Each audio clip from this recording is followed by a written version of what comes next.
2023년 2월 13일 이정훈입니다.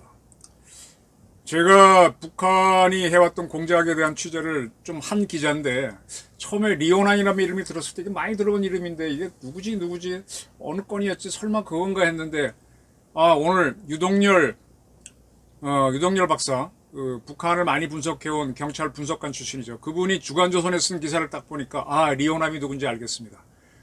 제가 판단한 건 이겁니다. 이재명은 북한 공작에 걸려든 것으로 보입니다. 리오남 연출, 이화영, 김성태 주연, 이렇게 해서 이재명 대통령 만들기를 북한이 추진했던 걸로 저는 봅니다. 하나하나 설명드리겠습니다. 김성태 쌍방울 회장이 2019년 7월인가 필리핀에서 리호남을 만났다 그랬습니다. 그래서 김성태 씨 진술을 보게 되면 이번 대선에서 이재명 지사가 대통령이 되고자 한다. 그래서 북한을 방문하기를 원한다라고 하니까 리오남은 이재명 지사가 대통령이 됐으면 좋겠다 라면서 방북 비용을 요구했죠. 헬기도 필요하고 벤치도 필요하다. 500만 달러를 요구했는데 300만 달러로 줄였다. 이렇게 되는 거죠. 리오남은 이재명이 됐으면 좋겠다. 이거는 이제 김성태 씨 진술로서 많은 언론이 보도했던 겁니다. 자, 이 리오남이라는 사람을 제가 처음 보도가 나올 때부터 굉장히 익숙한데 설마 했는데 유동열 선생의 글을 보고 감을 잡았다 그러는데, 우선 리오남을 하나 설명드릴게요. 이 리오남하고 김성태가 만나고 이화영이 만난 거는 이재명 대통령 만들기 공작과 관련이 있다. 이거 가볍게 봐서는 안 됩니다. 리호남이 또 언제 등장하는가 하면요, 2020년쯤에 지금 국힘당의 윤핵관으로 알려진 이철규 의원이 가스공사의 간부인 모 차장이 2019년 11월 달 블라디보스톡에서 리호남을 만났다라고 했습니다. 그거를 이철규 의원이 대신 주장을 해줬죠.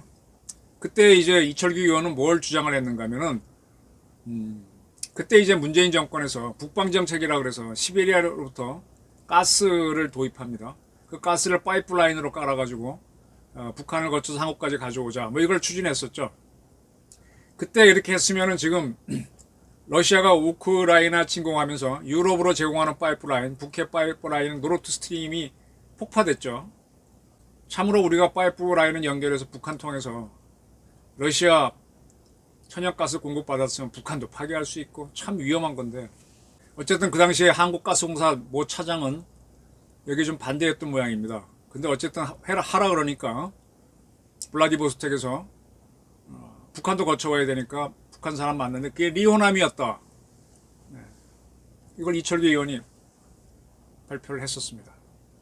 그리고 이게 문제가 됐어요. 그러니까 통일부는 그때 뭐라고 그랬는가 하면은, 통일부 측에서 이게 시끄러워지니까 한국가스공사 증언이 2019년 11월 러시아에서 북한 민족경제협력연합회, 이걸 줄여서 민경련이라고 합니다, 의 참사를 지낸 리오남을 만났다는 것에 관련해서 모든 조치는 적법하게 이루어졌다 그랬습니다. 통일부는 서면 브리핑, 이때 통일부 장관이 누군가? 그 통일부 장관 문재인 정권 때 보나마나 뻔하죠. 북한 동향 파악을 목적으로 가스공사 측은 통일부에 북한 주민 접촉 사전 신고했다. 그래서 통일부는 규정과 절차에 따라 조건 이제 수리했다, 받아들였다, 모든 게 적법하다. 그러면서도 통일부는 발뺌을 했어요. 통일부 차원에서 북한에 가스발전소 건설을 추진한 바는 없다라고 주장했었습니다. 이렇게 해서 넘어갔어요.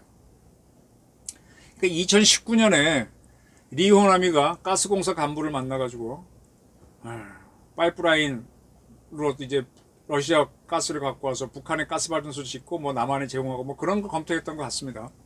근데 이게 이철규 의원이 폭로로 터져 나오니까 문제없이 잘 됐다고 했는데, 바로 같은 시점에 리오남이는 김성태를 만나서 이재명의 방북 좋겠다, 대통령 됐으면 좋겠다, 돈 내놔라, 500만 불 깎아서 300만 불 오케이, 이렇게 했던 겁니다.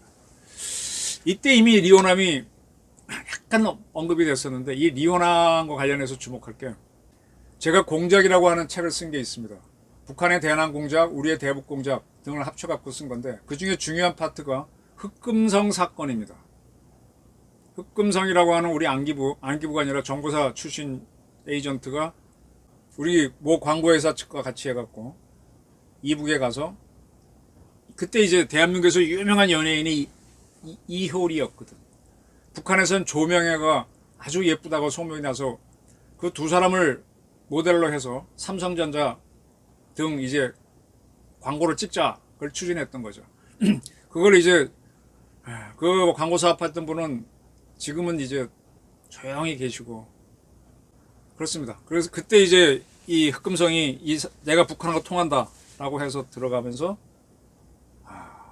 했는데 뭐 그 흑금성을 통해서 DJ 당선을 시켜라 말아라 뭐 어쨌다 해갖고 굉장히 시끄러워서 흑금성 사건이 DJ 당선 이후에 터져나온 적이 있었죠. 이러한 흑금성 사건을 가지고 저도 이제 제 공작을 썼는데 저랑 같이 근무했던 시사전에 있었던 김당 기자가 이때 김당 기자는 흑금성과 아까 또 그 광고 사업자와 같이 이북에 갔었죠. 농담 삼아 저보고 나는 백금성이야 뭐 그랬던 적이 있던 기자인데 그분이 이제 흑금성 사건을 직접 겪은 게 있으니까 2019년인가 이 공작이라는 책을 흑금성 사건 갖고 따로 또 만들었습니다. 그걸 가지고 또 영화화까지 했었죠. 그렇게 한 거는 문재인 정부의 바람이 반영되어 있다고 저는 봅니다. 근데 그 영화는 실패했습니다. 그 영화에서 보게 되면 북한은 상당히 영웅화하고 이렇게 과대적으로 했고 제가 쓴 공작의 흑금성은 전혀 반대로 되어 있습니다. 그 영화가 나왔을 때 그 영화 속에 이명훈이라고 하는 인물이 바로 리호남을 실제 모델로 한 겁니다. 민경련 간부. 그러니까 제가 드리는 말씀이 뭔가 하면은 문재인 정권에서 영화 공작을 김당 기자를 통해서 책을 내게 하고 그 책이 소재로 영화를 만들도록 펀딩이 되기 위해서 영화를 만들었습니다. 그럼 리호남의 존재를 이 정권은 알았고 그 시기에 리호남은 이재명을 만나서 북한에 올려면 돈 내놔라 김성태를 통해서 이렇게 얘기했다. 이렇게 되는 거죠. 오케이? 그럼 북한은 이제 문재인하고는 그때 이미 하노이 노딜 이후하고 이게 틀어졌으니까 얘는 상대 안 해. 왜? 문재인이 계속 상대하게 되면 하노이 노딜의 책임은 김정은이가 안 지려고 삶은 소대가리 특등 머저리에서 문재인한테 다 덮어씌운 거잖아요. 문재인이 만만해요. 이북에서 굉장히 좋아요. 아주 좋은데 하노이 노딜의 실패한 책임을 문재인으로 덮어씌웠기 때문에 문재인하고 다시 만날 수는 없어. 근데 그처럼 북한 말을 잘 듣는 또 하나의 남한 대통령이 필요해. 그걸 이재명으로 찍었다는 걸로 저는 보는 거죠. 그런데 너 잘해 이렇게 적극적으로 해주면 들통나니까 뭐 본인이 오겠다는데 돈 내나 하면서 이렇게 찍어 누르면서 내 사람 만드는 포섭하는 방법. 사람 나는 방법이 여러 가지가 있죠. 저도 어떨 때는 그렇게 쓰고 어떨 때는 그냥 정직하게 하는 경우가 있는데 정직하게 하면 사람들이 자기가 우대받는 줄 알고 더 이렇게 거만하게 노후부터 하는데 사실은 찍어 누르면서 돈 내나 하면서 끌고 가면 훨씬 더 유리해지죠. 이때 이제 리호남이 실존 인물인데 그를 소재로 그를 리명훈으로 해서 흑금성이라는 영화가 만들어졌다. 공작이라는 영화가 만들어졌다 해서 한번 화제가 있었습니다. 자, 그런데 이 리호남이가요. 이게 더 올라갑니다. DJ 정권 이전에 북풍 사건이 있었습니다. 총풍 사건, 장석중 씨가 거기에 나오는데 거기도 나옵니다. 이 리호남이 분명히 리철이죠. 57년생입니다. 젊은 친구예요. 총풍 사건 때 장석중, 북풍 사건 때 그때 YS 때 정말 시끄러웠어요. 여기에 다 리철이, 그러니까 이 친구는 대남공장고를 수없이 해온 사람. 김일성 대학 나와가지고 잠깐 삼국 교수하다가 머리도 좋죠. 계속 뭐 중국에 나와가지고 한국 사람 상대로 이렇게 공작을 해왔던 사람입니다.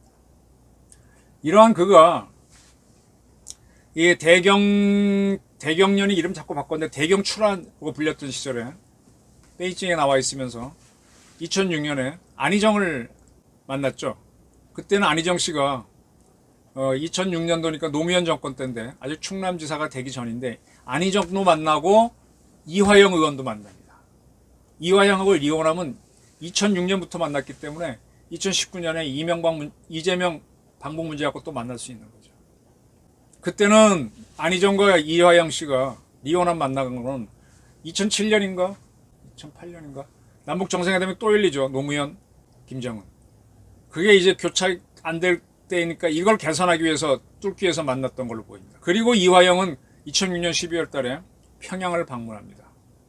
그때 리오남이 이화영의 방북을 하는 조건으로 돼지농장 신축을 요구했고, 그걸 직접 돈을 정부가 줄 수 없으니까 다른 기업이 줬죠. 그래서 2007년 3월 달에 이해찬 총리가 평양을 방문하게 됩니다. 그리고 그해 10월 달 퇴임을 앞두고 노무현 씨가 대통령으로 이북을 방문해서 2차 정상회담을 합니다. 오케이? 제가 앞선 방송에서 김대중 씨가 북한을 방문하기 위해서 4억 5천만 달러를 썼습니다. 그 중에 현대자금이 3억 얼마 달러고 우리 정부 예산이 1억, 내 세금이 1억 달러 이북에 간 겁니다. 그리고 이재명 씨가 북한에 가려고 1,000만 달러를 썼습니다. 적어도 300만 달러 썼어요.